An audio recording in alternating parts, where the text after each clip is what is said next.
Hello दोस्तों, स्वागत है आप सभी का हमारे यूट्यूब चैनल पे। और आज की जो वीडियो है वो होने वाली है जो उत्तर प्रदेश लोअर पीसीएस के लिए नोटिफिकेशन आउट हुआ है।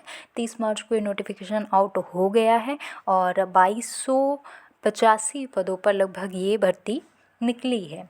तो पहली बात है, आवेदन आप कब से कर पाएंगे? तो आवेदन के लिए सफिशिएंट टाइम है। 29 मई से इसके आवेदन शुरू होने वाले हैं और 18 जून तक आप इसमें एप्लीकेशन कर पाएंगे। 25 जून तक आप अपना शुल्क जमा कर सकते हैं और संशोधन की तिथि भी 25 जून तक ही है। सिंपल सी क्वेरी ये है कि बेसिक रिक्वायरमेंट क्या है। तो इसके लिए आपने यूपी ट्रिपल एस सी 2025 का पेट अगर एग्ज़ाम दिया है और उसमें आपने 0 से ज़्यादा मार्क्स ऑब्टेन किए हैं तो आप इस फॉर्म को फिल कर पाएंगे। और यदि आपके पास ग्रेजुएशन है तब तो सिंपली आपके पास ग्रेजुएशन होनी चाहिए और मोस्ट इम्पॉर्टेंट आपके पास यूपी ट्रिपल एस सी 2025 के पेट का स्कोर कार्ड होना चाहिए जिसमें आपने 0 से ज़्यादा मार्क्स ऑब्टेन कर रखे हैं। नेक्स्ट क्वेरी है, एप्लीकेशन फ़ी क्या है? तो अभी 25 रुपये की फ़ीस के साथ आप एप्लीकेशन कर पाएंगे इसके लिए। और जो बाद में जो फ़ीस लगती है वो जब आपका रिटन एग्ज़ाम होगा उससे कुछ समय पहले फ़ीस लगती है। अभी फ़िलहाल 25 रुपये देकर अभी आप फॉर्म फिल कर पाएंगे। 29 मई से ये फॉर्म स्टार्ट हो रहे हैं तब सभी कैटेगरीज़ के लिए 25 रुपये की फ़ीस है। नेक्स्ट बात करते हैं पदों के विवरण पे।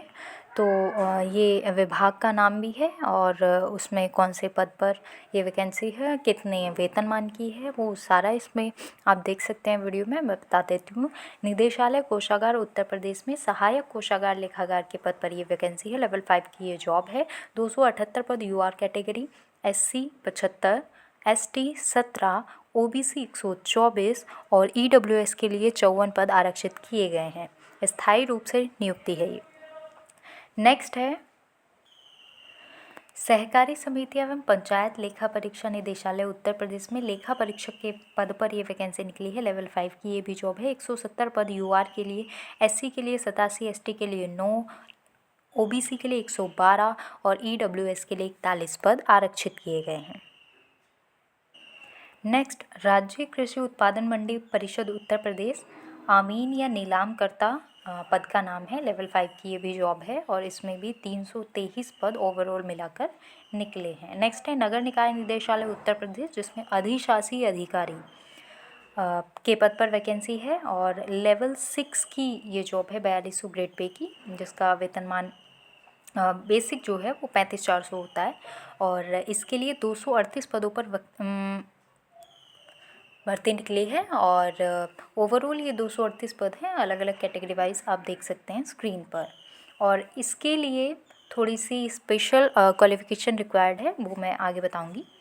नेक्स्ट है राज्य कृषि उत्पादन मंडी परिषद उत्तर प्रदेश लिपिक, टंकक, रोकड़िया, सह लिपिक, लेखा लिपिक के पद पर ये वैकेंसी है। लेवल 4 के लिए ये जॉब है, लेवल 4 की।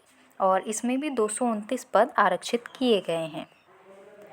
नेक्स्ट है कार्यालय चकबंदी आयुक्त उत्तर प्रदेश सहायक चकबंदी अधिकारी या सहायक आयतीकरण अधिकारी इसको कहते हैं। लेवल 6 की ये जॉब है। अच्छी खासी सैलरी होती है। 168 पदों पर इस पर भर्ती निकली है। नेक्स्ट है उद्योग एवं उद्यम प्रोत्साहन निदेशालय उत्तर प्रदेश कानपुर सहायक प्रबंधन के पद पर यह वैकेंसी है। ये भी लेवल 6 की जॉब है और 134 पद इसमें भी निकले हैं। नेक्स्ट है उद्योग एवं उद्यम प्रोत्साहन निदेशालय उत्तर प्रदेश कानपुर सहायक प्रबंधक और लेवल 6 की ये जॉब है। इसमें भी कैटेगरी वाइज आप देख सकते हैं ST OBC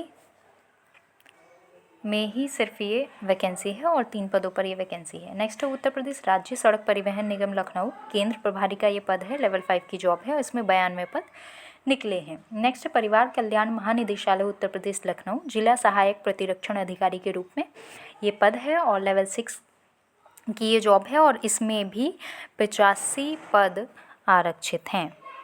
और नेक्स्ट ये जो नोटिफिकेशन में सारणी 2 दे रखी है, इसमें वह पद हैं जो भूतपूर्व स्वतंत्रता सेनानी हैं, एक्स सर्विसमैन जिनको कहते हैं, और जो दिव्यांगजन हैं उनके लिए पद आरक्षित किए गए हैं। तो सारणी 2 में आप अपने पदों का विवरण देख सकते हैं।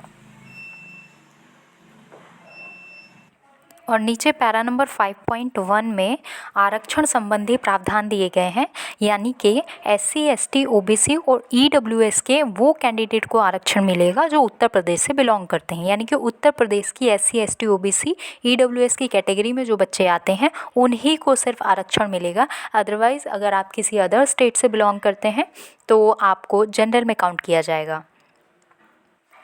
नेक्स्ट बात करते हैं शैक्षिक अर्हताओं की, यानी कि एजुकेशन क्वालिफिकेशन की।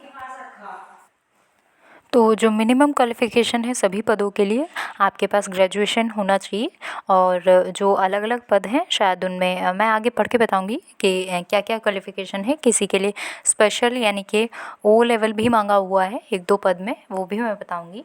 तो ये निदेशालय कोषागार उत्तर प्रदेश, जिसमें सहायक कोषागार लेखाकार का पद है, उसके लिए आपके पास एक ग्रेजुएशन की डिग्री होनी चाहिए, और बस इसके लिए सिर्फ ग्रेजुएशन होना चाहिए। नेक्स्ट है लेखा परीक्षक, इसके लिए भी सिंपल ग्रेजुएशन होनी चाहिए। और नेक्स्ट है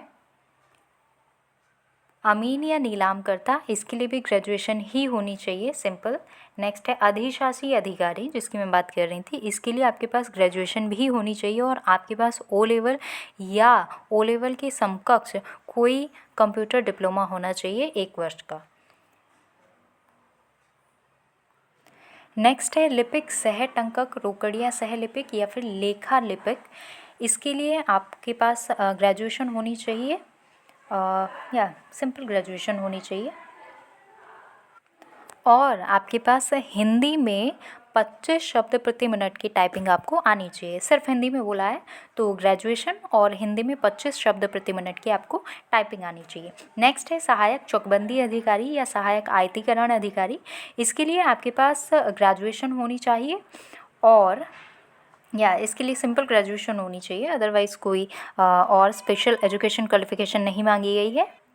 नेक्स्ट है जिला सहायक प्रतिरक्षण अधिकारी, जो कि लेवल 5 की जॉब आई थी, और इसके लिए आपके पास ग्रेजुएशन तो होनी ही चाहिए, लेकिन आपने अपना इंटरमीडिएट गणित या विज्ञान विषय से उत्तीर्ण किया हुआ हो, यानी कि आपने PCM से इंटरमीडिएट किया हो और आपके पास ग्रेजुएशन की डिग्री होनी चाहिए। नेक्स्ट है मंडी पर्यवेक्षक, जो कि ग्रेड 2 की जॉब है, इसके लिए भी आपको इंटरमीडिएट में कम से कम 50% अंक आपके आए हों, और जो स्नातक है उसमें भी आपके पास 50% अंक होने चाहिए।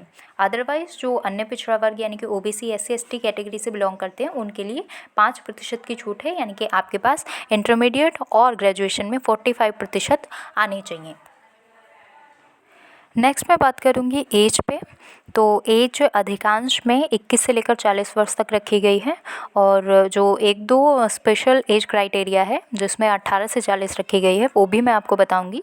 तो किस में रखी गई है, तो जो उत्तर प्रदेश राज्य सड़क परिवहन निगम लखनऊ में केंद्र प्रभारी का पद है, उसके लिए 18 से लेकर 40 वर्ष तक की उम्र मांगी गई है। अदरवाइज सभी पदों के लिए 21 से 40 वर्ष तक की उम्र चलेगी। और अब मैं बात करूं कि एज में रिलैक्सेशन कैसे मिलेगा, तो जैसे कि मैंने पहले बताया, जो भी कैंडिडेट उत्तर प्रदेश के EWS OBC SC ST categories में आते हैं उन्हीं को एज रिलैक्सेशन मिलेगा। अदरवाइज़ जो कैंडिडेट अदर स्टेट से बिलोंग करते हैं और वो फॉर्म फिलअप कर रहे हैं तो उनको एज रिलैक्सेशन नहीं मिलेगा, क्योंकि वो जनरल में काउंट किए जाएंगे। नेक्स्ट बात करेंगे कि चयन किस आधार पर होगा। तो पहला तो आप फॉर्म फिल कर देंगे और उसके बाद आपको पैट के आधार पर शॉर्टलिस्ट किया जाएगा for mains written exam. Mains written exam से मेरा मतलब है कि जो ऑब्जेक्टिव टाइप पेपर होता है इसमें, उसके लिए पहले आपकी पैट की कट ऑफ लगेगी और उसके बाद आपकी ऑब्जेक्टिव टाइप 100 नंबर की पेपर होगा, और उसके बाद उसकी कट ऑफ लगेगी। और जिस किसी में भी जैसे कुछ में स्किल टेस्ट मांगा गया है, अभी पीछे मैंने एक वैकेंसी में आपको बताया कि हिंदी के लिए उसमें 25 शब्द प्रति मिनट का टाइपिंग मांगा गया है, तो वो स्किल टेस्ट हो जाएगा। उसके बाद मेडिकल होगा और उसके बाद डॉक्यूमेंट वेरिफिकेशन होगा। नेक्स्ट जो सबसे बड़ी चीज़ आती है ये सब के बाद, तो वो है परीक्षा पैटर्न। तो परीक्षा पैटर्न क्या है, इसमें साफ साफ दिखा गया है 100 नंबर का पेपर होगा और 100 ही प्रश्न आएंगे, और जिसके लिए आपको 2 घंटे का समय मिलेगा, यानी कि 100 प्रश्नों को करने के लिए आपके पास 120 मिनट होंगे, जो कि एक पर्याप्त समय है। मैं समझती हूँ जो भी बच्चा तैयारी कर रहा है पहले से ही, तो उसके लिए 100 क्वेश्चन 120 मिनट में कर पाना, यानी कि आप अपना टाइम मैनेज बहुत अच्छे से कर पाएंगे। नेक्स्ट बात करेंगे किसके सब्जेक्ट से कितना कितना वेटेज रहने वाला है। तो भारत का इतिहास एवं भारतीय राष्ट्रीय आंदोलन यानी कि हिस्ट्री से 5 क्वेश्चन रहने वाले हैं। भारतीय राज्य व्यवस्था एवं भारतीय संविधान यानी कि पॉलिटी से 10 क्वेश्चन रहने वाले हैं। भारत एवं विश्व का भूगोल यानी कि ज्योग्राफी से 5 क्वेश्चन रहने वाले हैं। भारतीय अर्थव्यवस्था एवं सामाजिक विकास यानी कि इकोनॉमिक्स से 10 क्वेश्चन रहने वाले हैं। सामान्य विज्ञान यानी कि साइंस से 5 क्वेश्चन हैं। पर्यावरण पारिस्थितिकी एवं आपदा प्रबंधन यानी कि इन्वायरमेंट के 10 क्वेश्चन रहने वाले हैं। राष्ट्रीय और अंतर्राष्ट्रीय महत्व की समसामयिक घटनाएं करंट अफेयर्स के 5 क्वेश्चन रहने वाले हैं। सामान्य बुद्धि परीक्षण जिसको रीजनिंग कहते हैं 5 क्वेश्चन आने वाले हैं। प्रारंभिक गणितीय ज्ञान यानी कि बेसिक मैथ्स 5 नंबर का आने वाला है। सामान्य हिंदी 5 नंबर की आने वाली है। और जो सबसे बड़ा रोल है वो है कंप्यूटर का, 15 नंबर का कंप्यूटर आने वाला है। और उत्तर प्रदेश की जीएस 20 नंबर की आने वाली है। तो अगर मैं इसमें से एनालाइज करके आपको बताऊं कि ज़्यादा वेटेज किन सब्जेक्ट का रहने वाला है, तो पॉलिटी का ज़्यादा वेटेज रहने वाला है जो कि 10 नंबर की आ रही है। इकोनॉमिक का 10 नंबर आ रहा है और 10 नंबर का क्वेश्चन बन रहा है। और एनवायरनमेंट से 10 नंबर का क्वेश्चन बन रहा है। कंप्यूटर से 15 नंबर का क्वेश्चन बन रहा है। और उत्तर प्रदेश की जीएस से यानी कि उत्तर प्रदेश सामान्य ज्ञान से, जीके से 20 क्वेश्चन बन रहे हैं। तो ये सब्जेक्ट्स जिन पर आपको कमांड करने की ज़रूरत है, और मैं समझती हूँ क्योंकि मैं भी तैयारी कर रही हूँ, तो आपको अभी से तैयारी करनी होगी। और इन सब्जेक्ट पे मिनिमम यानी कि एटलीस्ट इन सब्जेक्ट पे अभी से कमांड बनाना स्टार्ट करना होगा। तो ये था उत्तर प्रदेश अधीनस्थ सेवा चयन आयोग की तरफ से लोअर पीसीएस के लिए निकाला गया भर्ती का विवरण, जिसमें मैंने सारी क्वेरीज आपको बता दी हैं। फॉर्म क्योंकि अभी नहीं भरे जा रहे हैं, मई लास्ट में भरे जाएंगे, तो आपके पास सफिशिएंट टाइम है कि आप अपने यूपी से बिलोंग करते हैं तो आप अपने डॉक्यूमेंट्स को क्रूशल डेट के अंदर तैयार करवा कर रख लें। तो आपके पास गोल्डन अपॉर्चुनिटी है, बहुत बड़ी वैकेंसी है, लेवल 6 एंड लेवल 5 की जॉब है। तो अच्छा वेतनमान बन जाता है, अच्छी सैलरी मिल जाती है, जो कि एक सबसे बड़ा मोटिवेशन होता है किसी भी बच्चे के लिए। तो अगर आपको वीडियो अच्छी लगी हो तो लाइक कर देना। Thanks for watching.